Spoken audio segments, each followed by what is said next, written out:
श्रद्धा intermediate college कचनार, राजा तालाब वाराणसी। आज हम कक्षा 11 का विषय गृह विज्ञान, जो कि हमने आप लोगों को कुछ टॉपिक उसमें बता दिया है। अब हमारा अगला टॉपिक है ऊतकों का शरीर में महत्व। ठीक है, उसके पहले हमने आप लोगों को जितने भी मतलब कि ऊतक के बारे में थे हमने बताया है। अब उसी के आगे हमारा अगला टॉपिक है ऊतक का महत्व, यानी कि शरीर में ऊतक का निम्नलिखित महत्व है। पहला पॉइंट है ऊतक से मिलकर ऊतक तंत्र के मिलने से अंग बनते हैं। ऊतक से मिलकर ऊतक तंत्र बनते हैं। ठीक है, और अंग विशिष्ट कार्य को संपन्न करते हैं, और जितने भी मतलब जो अंग है अपने विशिष्ट कार्यों को वह संपन्न करते हैं। दूसरा है विभिन्न अंगों के बीच कुछ ऊतक संयोजन का कार्य करते हैं, जैसे रुधिर तथा लसिका विभिन्न प्रकार के पदार्थों को एक अंग से दूसरे अंग में पहुंचाने अथवा लाने ले जाने का कार्य करते हैं। जैसे ऊतक है कि कुछ ऊतक संयोजन का कार्य करते हैं, जैसे कि अगर मान लीजिए हम लोग कोई कार्य करते हैं तो मतलब कि बिना मिल के नहीं, तो वैसे ही हमारे जो अंग होते हैं मतलब कि मिल के अपना कार्य करते हैं। जैसे हम लोग भोजन ग्रहण करते हैं तो वह रुधिर तथा लसिका के विभिन्न पदार्थों के मिलकर एक अंग से दूसरे अंग तक पहुंचाने अथवा लाने और ले जाने का कार्य करते हैं। फिर है तीसरा है कुछ ऊतक शरीर की बाहरी वातावरण से सुरक्षा करते हैं अथवा सुरक्षा करने में सहयोग देते हैं। जैसे कि अगर मान लीजिए हम लोग को कहीं अगर चोट लग जाता है तो बाहरी वातावरण पर पहले प्रभाव पड़ता है। ठीक है, तो वह हमेशा मतलब कि पहले अगर हमको चोट लगता है तो हमारे बाहरी वातावरण को सुरक्षा करते हुए फिर दूसरे अंग की सुरक्षा करते हैं, और अन्य ऊतक भी हमारे सुरक्षा करने में सहयोग देते हैं। चौथा, कुछ ऊतक शरीर का विशिष्ट स्वरूप बनाने में सहायता करते हैं, यानी जो ऊतक होते हैं वह हमारे विशिष्ट स्वरूप बनाने में यानी कि उसका रूप बनाने में सहायता करते हैं। जैसे कि कंकाल का होता है रूप, कंकाली ऊतक, फिर इसके बाद पेशी ऊतक, यानी कि कंकाल मतलब जो पेशी ऊतक होता है, हमने आप लोगों को बताया था कि पेशी ऊतक में क्या होता है कि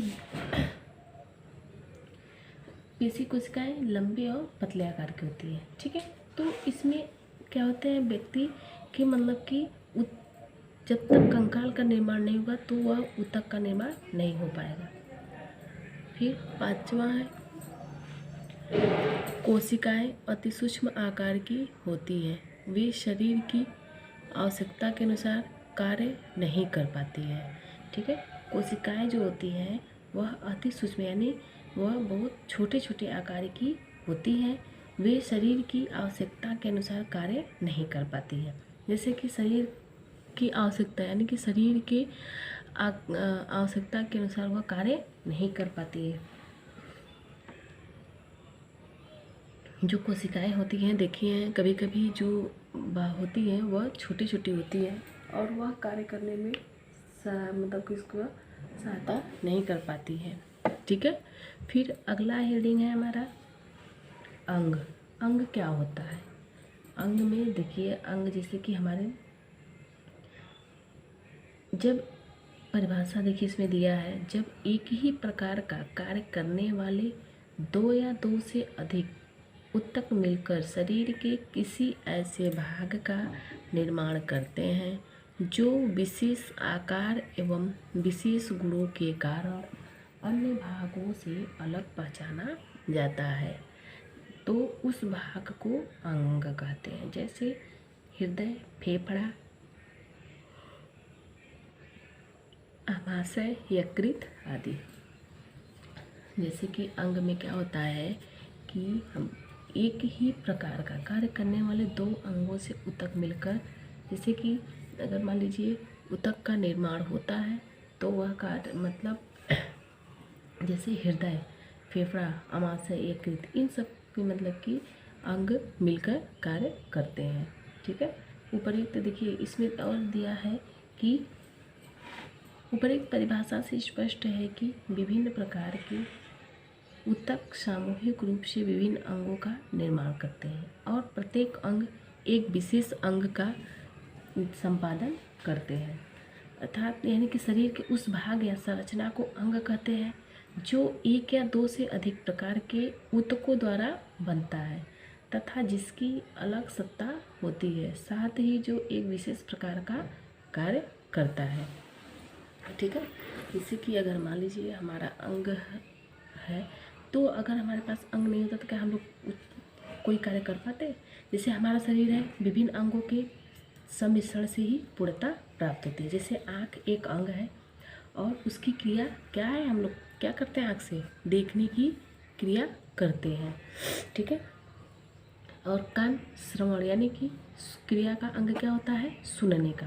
यानी आमाशय तथा आमाशय का कार्य क्या होता है? पाचन क्रिया के अंग है। फिर भी इन अंगों में आपसी समन्वय का गुण पाया जाता है। ठीक है। जैसे दौड़ने, उछलने, पूरे शरीर हाथ पैर के साथ हृदय, फेफड़ा क्रियाशील हो जाता है और त्वचा से भी पसीना निकलने लगता है। जैसे हम लोग कोई भी कार्य करते हैं या दौड़ते भागते हैं, कोई भी कार्य करते हैं तो हमारे शरीर को मतलब कि दौड़ने भागने में वह सहायता करते हैं। अगर मान लीजिए हम लोग जाते उछल कूद करते हैं या दौड़ते भागते हैं तो हमारे शरीर क्या होता है? पसीना हमारे शरीर से निकलने लगता है। ठीक है। तो उसी में देखिए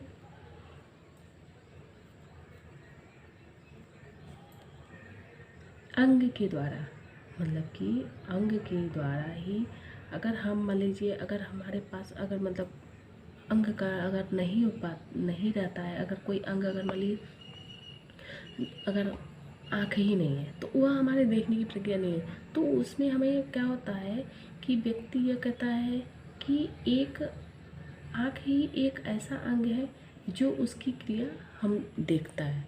ठीक है। जो अगर मान लीजिए आँख है तो हम लोग क्या करते हैं? उस क्रिया को देखने का कार्य किसके द्वारा करते हैं? आँख के द्वारा। ठीक है। तो इसमें देखिए आज का हमारा टॉपिक जितना था हमने आप लोगों को सब टॉपिक बता दिया है। ठीक है। और उसी के आगे हमारा अगला टॉपिक होगा जो कि हम अगले दिन आप लोगों को बताएंगे। ठीक है। तो उसमें देखिए जो भी टॉपिक आप लोगों को हमने इम्पोर्टेंट था हमने आप लोगों को लिखवा दिया है। ठीक है। तो अब हम अगला टॉपिक अगले दिन। ठीक है। धन्यवाद।